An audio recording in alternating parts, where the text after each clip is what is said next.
En ting man skal have helt styr på som gymnast er sin skrueretning. Der findes kun 2 forskellige, højre og venstre. Det er strengt forbudt at blande de 2 skrueretninger til forlæns og baglæns rotation. Måden man finder ud af sin skrueretning på er ved at lave en vejrmølle. Hvis venstre hånd er i først, så skruer man også til venstre side. Det er den mest normale. Det vil sige, at man både skal skrue baglæns til venstre, og man skal skrue forlæns til venstre.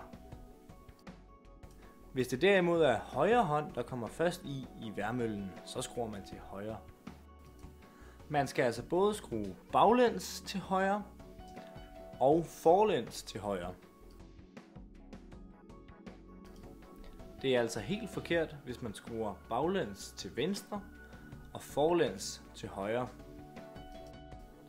Hvis der skulle være noget galt, så er det næsten aldrig den baglæns skrue, der skal ændres, men den forlæns skrue.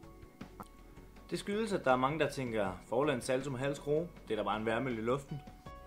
Men nej, det er det ikke. Personligt laver jeg vejrmølle med venstre hånd i først. Det vil sige, at jeg skal skrue mod venstre skulder. Og hvis man står på højre side af gymnastens startposition, så skal man se ryggen først.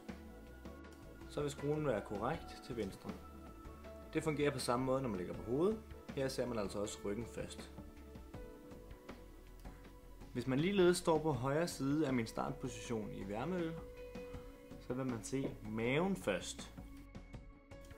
Det vil altså sige, at i vejrmølle, der drejer man modsat end sin skrueretning.